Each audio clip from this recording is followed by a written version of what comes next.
করে না। ভালো ভালো দুই কেন পানি খামো? হ্যাঁ তুমি ভালো মানাইতেছ। আমি কইছি এই বলে বিয়ে করব না, তারপরে তুমি আর আব্বা জোর করে বিয়ে দিছো।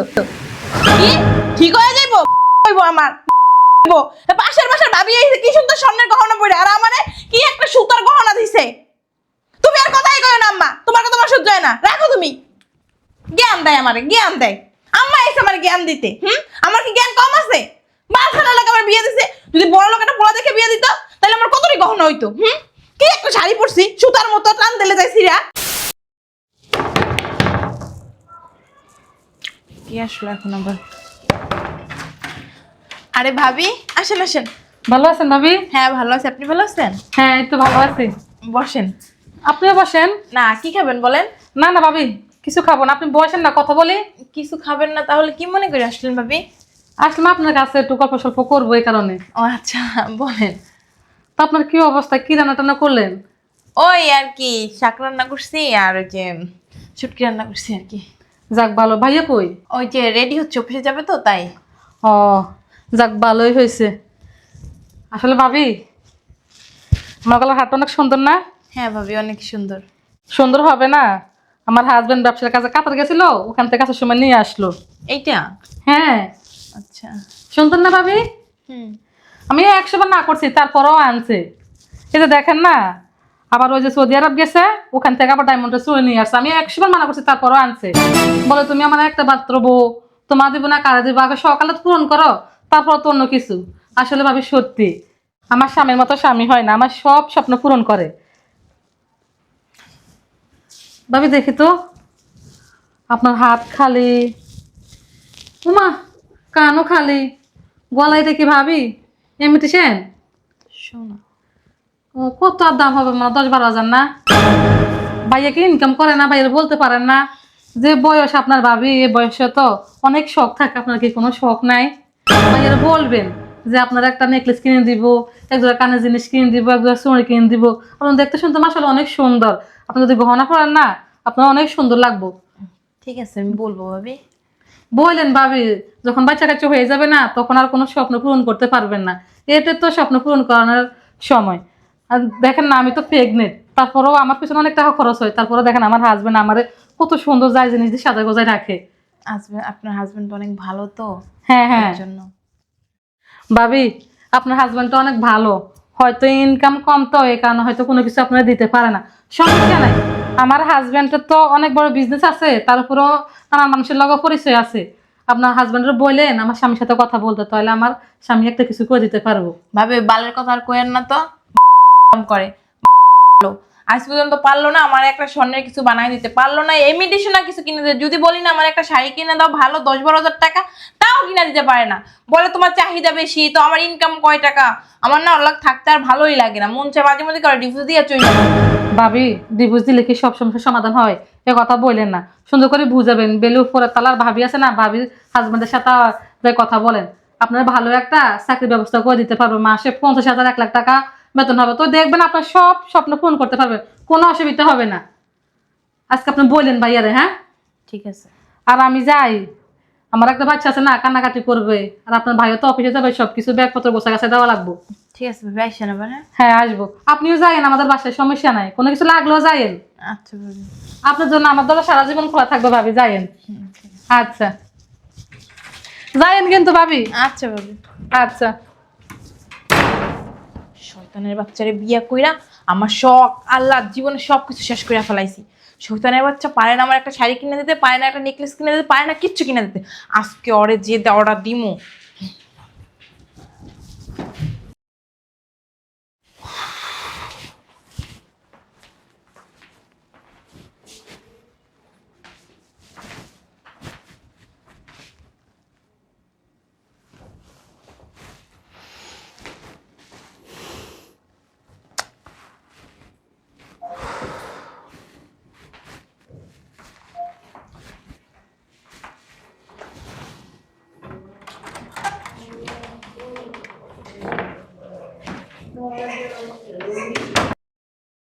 দূর একদিকে শয়তানটারে দেখতে ভালো লাগে না, আর এদিকে ফোন দিয়ে দিয়ে আমার বিরক্ত করতেছে, কাজই করতে পারি না।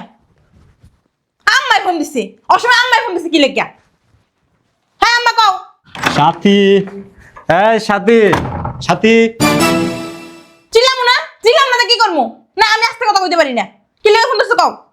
এমন একটা পোলার কাছে আমার বিয়ে দিছো, আমার শখ আল্লাহ কিছুই পূরণ করতে পারে না। ভালো ভালো দুই কেন পানি খামো? হ্যাঁ, তুমি ভালো মানাইতেছ। আমি কইছি এই পোলারে বিয়ে করবো না, তারপরে তুমি আর আব্বা জোর করে বিয়ে দিছো। কি ঠিক হয়ে যাইবো কইবো আমার পাশের বাসার ভাবি আইছে কি সুন্দর স্বর্ণের গহনা পরে, আর আমারে কি একটা সুতার গহনা দিছে। তুমি আর কথাই কইও না আম্মা, তোমার কথা আমার সহ্য হয় না। রাখো তুমি। জ্ঞান দেয় আমারে, জ্ঞান দেয়। আম্মা এসে আমার জ্ঞান দিতে। আমার কি জ্ঞান কম আছে? বালখানা লোক আমার বিয়ে দিছে। যদি বড় লোক একটা পোলা দেখে বিয়ে দিত তাহলে আমার কতটি গহনা হইতো। কি একটা শাড়ি পরছি সুতার মতো, টান দিলে যায় সিরা।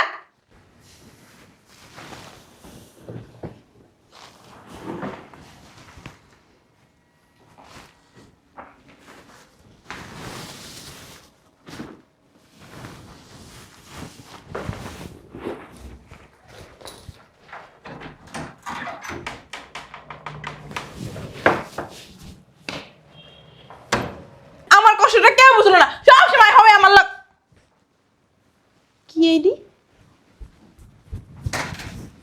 কি রে, সোফা ভেঙে গেল নাকি? না, ভাঙলে ভাঙুক। এটা তো গহনার বক্স, ভারী ভারী লাগতেছে। গহনা! হ্যাঁ, আমার বাসার ভিতরে গহনা কি আনলো? স্বর্ণের গহনা। হাতও তো ফুড়ো হয় নাই। হ্যাঁ, আকাশ থেকে কেমনে পড়বো? ও মা, মাথার টিকলি, কানের দুল, হ্যাঁ আরো একটা। ওরে বাবা, হ্যাঁ সুন্দর লাগে তো। এই আর একটা গহনা। হ্যাঁ, আমার সুন্দর লাগতেছে। আমারে কানের দুল, নাকের তা, সব স্বর্ণ। একটু পরে দেখি তো কেমন লাগে। হ্যাঁ, ধরু পড়তেও পাই না, কিন্তু এগুলো আইলো কেমন এখানে? কি দিয়ে গেল? আকাশ থেকে পড়ছে? দরজাও তো লাগানো। কি আসলো? কি আসলো দিয়ে গেলো এগুলা? যাই হোক, যেই দিয়ে যাক, আমার কতদিনের শখ পূরণ হয়েছে। সেগুলো আমি কাউরে দিব না, এগুলো সব আমার। আল্লাহ আমাকে দিয়েছে, আল্লাহ আমার কষ্ট বুঝতে পারছে। হ্যাঁ, ই নেই, আল্লাহ বুঝছে যে আমার অনেক কষ্ট। আমার সোনা গয়না নাই দেখা সুন্দর লাগে না আমারে। ইস, মোবাইলটাও রেখেছি ওই রুমে, দেখবো কেমনে। এখন আবার কে এলো দেখি তো। কি আসো? তুমি আসো আসো, এই দেখো, দরজা খোলা। দেখো, আল্লাহ আমার না এই গহনাগুলো পাঠাইছে, বুঝছো? এই দেখো, আমি এই যে পড়ছি, আরো আছে। এই দেখো, আল্লাহ না আমার কষ্টটা বুঝতে পারছে, বুঝছো? আমি অনেক কান্নাকাটি করছি, করছি যে নামাজ পড়া আল্লাহ আমার পাঠাইছে এগুলো। কিন্তু কেমনে পাঠাইলো আল্লাহ? হ্যাঁ, আকাশ ছাড়া তো ফুটো হয় নাই, কেমনে পাঠাইলো? হ্যাঁ, গেট দিয়ে দিয়ে গেছে। এটা কার কত? খুব খুশি হয়েছে তাই না? হ্যাঁ, অনেক খুশি হয়েছে। আমার জানো ছোটবেলা থেকে অনেক স্বপ্ন, আমি স্বর্ণের বড় বড় গয়না পরবো, কানের দুল পরবো। পাশে পাশে ভাবি আসছিল, বুঝছো? উনি কত বড় একটা গহনা পরছে, ওনার জামাই কাতার গেছিল, ওইখান থেকে নিয়ে আসছে, বলছে 10 লাখ টাকা দাম। কিন্তু আমার তো ডায়মন্ডের চুড়ি নাই, সব স্বর্ণের জিনিস। আমি ভাবি ডায়মন্ডের চুড়ি আছে অনেক বড় বড়। শোনো না, তুমি তো তোমার তো এগুলো তো সামর্থ্য নাই, তুমি কোথা থেকে দেবে? তুমি কি আমার পারবো ডায়মন্ডের দুটো চুড়ি বানাই দিতে? আরে বলদের ঘরে বলদ, এগুলো আল্লাহ পাঠায় নাই, এগুলো আমি এখানে রেখে গেছি। কে? আমি রাখছি। আমি রাখছি বাগার বললো 2 টাকা কিছু কিনা দেওয়ার অ্যাবিলিটি না, উনি রাখছে। তুমি কই পাইছো টাকা? পাবো কই? তুমি কিনা দিবা? ঋণ করছি। হ্যাঁ, ঋণ করছি। ঋণ করছো কেন তুমি? ঋণ না করা ছাড়া কোনো উপায় আছে? কারণ আমি তো তোমার স্বামী হওয়ার যোগ্যতা রাখি না। আমি আমার কাছে বিয়ে হয়ে তোমার লাইফটা বরবাদ হয়েছে। তুমি আমার কারণে মানুষের সামনে মুখ দেখাতে পারো না। ঠিকই তো। হ্যাঁ, এই জন্যই আমি তোমার চাহিদা পূরণ করছি। পাশের বাসার ভাবি, ওই যে মোটা ভাবি, এখন উনি প্রেগনেন্ট, বাচ্চা হবে, তারপরে ওনার জামাই ওনারে কি ভালোবাসে, স্বর্ণের গহনা কাতার থেকে আইনা দেয়, তারপরে ওই যে অন্য দেশ থেকে ডায়মন্ডের চুড়ি, তারপরে ওনার কত দামি দামি শাড়ি কিনে দেয়। তুমি তুমি কি দিচ্ছ আমার? এই যে সুতার মতো শয়তানের বাচ্চা, বেশি কথা মারায়ও না। ওই যে যে ভাবির কথা বলতেছে না, তার হাজবেন্ড কি করে জানো? হ্যাঁ, ওনার হাজবেন্ড নাকি বড় একটা ব্যবসা করে। ব্যবসা করে, কালো টাকার ব্যবসা করে, কালো টাকার ব্যবসা করে। টাকা আবার কালো হয় নাকি? মানে আমি কারে কি বলতেছি? কালো টাকা বোঝো না? দুর্নীতি করে। অবৈধ হ্যাঁ, অবৈধ টাকা কামায়। অবৈধ টাকা কামায়। ইস, ছি, আর ভাবি কি ফুটানি দেখাই তো জানো, আমার এই বলতো এইটা ওইটা, ওনার জন্য এইটা করে ওইটা করে, এইটা কিনা দেয় ওইটা কিনা দেয়, আমার বাসায় যাইয়েন ভাবি আপনার জন্য আমার দরজা খোলা, কত চাপা মারতো। এখন ওনার জমি কোথায়? ওনার জামাই এখন হচ্ছে জেলে। আল্লাহ। আমি বাসায় যখন ঢুকতেছিলাম দেখতেছি পুলিশের গাড়ি দাঁড়ায় আছে, ওনাকে খুঁজতে আসছে, পুলিশ ধরে নিয়ে যাবে। এই যে একটা কাজ করো, তুমি ওই যে এগুলো না ফেরত দিয়ে আসো, এগুলো আমার দরকার নেই বুঝছো। তোমারও যদি পুলিশে ধরে নিয়ে যায়, হ্যাঁ আমারে ধরে নিয়ে যাবে না বলদ। আমি অবৈধভাবে টাকা ইনকাম করে এটা কিনে নিই।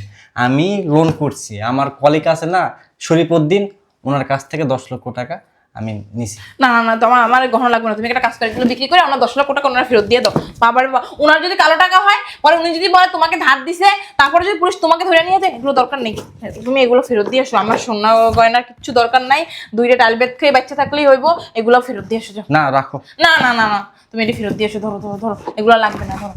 শোনো, তোমাকে একটা কথা বলি।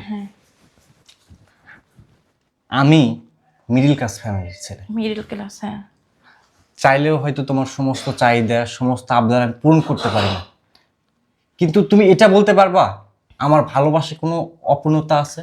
না আসলে ওই যে ভাবি ভাবি এসে তো প্যাঁচ লাগাতো, প্রত্যেকদিন আসতো, এসে আমার কানের কাছে গ্যা গ্যা গ্যা গ্যা করতে বলতো আপনার জামাই এইটা দিতে পারে না ওইটা দিতে পারে না, আমার জামাই দেখেন এইটা দিছে ওইটা দিছে, আপনার জামাই কি কাজ করে, আমার জামাইয়ের কাছে যাবেন, আমার জামাইয়ের ভালো চাকরি দিয়ে দিব, 50,000 1 লাখ টাকা বেতন পাইবো, আপনার সব সকালাত পূরণ করবো, দেখেন আমার জামাই আমার এখনো সকালাত, আমার এখনো কানের কাছে এসে ঘ্যা ঘ্যা করে আমার মাথাটাই পুরো বিগড়ে দিত। এই যে এগুলা শুনে তোমার ভিতরে একটা জেলাসি তৈরি হয়েছে, হ্যাঁ। লোভ কাজ করছে। শোনো, স্বামী স্ত্রীর সম্পর্ক কিন্তু মধুর হতে হয়। টাকা আজ নাই, কাল কিন্তু ইনকাম হবে, কাল কিন্তু আসবে। আমি অনেক কষ্ট করে মাথার গাম পায়ে বলে শরীর রক্ত পানি করে সৎভাবে ইনকাম করি।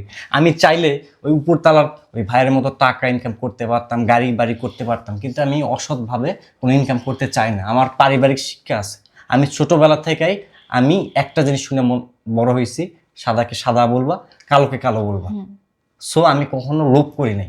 আচ্ছা থাক, চলো চলো ভিতরে চলো, রান্না করছি খাইবা, আমি আর কখনো ভাবির কথা শুনবো না। ভাবি কি বাসায় আছে? তাইলে আজকে আমি উপরে যাই, ভাবির কিছু কথা বলে আসতাম, যে এত যে করে ভাব দেখান, এত যে ফুটানি দেখান, আপনার জামাই তো অবৈধ কালো টাকা ইনকাম করে, এখন আপনার ভাব ফুটানি কই গেল? নিয়ে যাও ভিতরে। না না না না না, আমার গহনা লাগবে না, আমার গহনার প্রতি কোনো লোভ নাই, আমার গহনা লাগবেই না। তুমি এইটি ওই যে শরীফউদ্দিনের টাকা ওরে এগুলো বিক্রি করে টাকা ওরে ফেরত দিয়ে এসো, আমার লাগবে না, আমার লাগবে না। না, শরীফউদ্দিন ভালো তো, সমস্যা নাই, ও কালো টাকা ইনকাম করে না। আমি এগুলো তোমাকে ভালোবাসাই দিছি, আমি চাই তোমাকে সুখে রাখতে, কিন্তু হয়তো পারি না। আচ্ছা তাহলে রাখি, হ্যাঁ। আচ্ছা সমস্যা নেই, তো তুমি এরপরে আমার ডায়মন্ডের চুড়ি বানাই দিও এটা। ইনশাল্লাহ দেওয়ার চেষ্টা করব। তবে তোমার কাছে একটাই আমার অনুরোধ থাকবে, কারো কোনো কিছু দেখে লোভ করবে না, আমার কাছে এমন কিছু চাইবা না যেটা আমি দিতে পারবো না। কারণ মাস শেষে এই সংসারের পিছনে আমাকে টাকা ঢালতে হয়, আমার মা বাবার কাছে টাকা পাঠাতে হয় গ্রামে। আমিও তো একটা মানুষ, আমি মানে দিন রাত পরিশ্রম করতেছি তোমাকে হ্যাপি রাখার জন্যই তো, আমার মা বাবাকে হ্যাপি রাখার জন্যই তো। হয়তো তোমার সমস্ত চাহিদা পূরণ করতে পারি না, কিন্তু আমি চেষ্টাটা তো করি। আর তুমি তো ভালো করেই জানো আমি তোমার কতটা ভালোবাসি। তুমি কথায় কথায় আমাকে খোঁটা দাও, বিভিন্ন মানুষের কথা এনে আমার কাছে বলো, এগুলো না আমার খারাপ লাগে। আমারও তো ইচ্ছা করে তোমার সমস্ত চাহিদা পূরণ করতে, কিন্তু হয়তো আমি দিন শেষে পারি না, কিন্তু চেষ্টা তো আমার আছে। আমি তোমাকে ভালোবাসি, একটা জিনিস বুঝতে হবে। আর এটাও তোমাকে বুঝতে হবে, আমার স্বামী অনেক ভালো, অনেক সৎ। আমার নামে কোনো দুর্নাম দেখাতে পারবা? আমার নামে বদনাম কেউ করছে? আমি সমাজে ভালো মানুষ হিসেবে চলার চেষ্টা করি, সততা নিয়ে চলার চেষ্টা করি। সো লোভকে পরিহার করো। ওকে চলো ভিতরে চলো। আচ্ছা ঠিক আছে, এগুলো পড়ে এখনই বের হও, আমরা রেস্টুরেন্টে খাইতে যাবো। রেস্টুরেন্টে খেতে যাবো? ঠিক আছে ঠিক আছে, চলো চলো আসো। বলদ খুব খুশি হয়েছে, এই বলদদের নিয়ে মানে কিভাবে যে বাকিটা সময় পার করবো আল্লাহ জানে। এই কই শুনছ?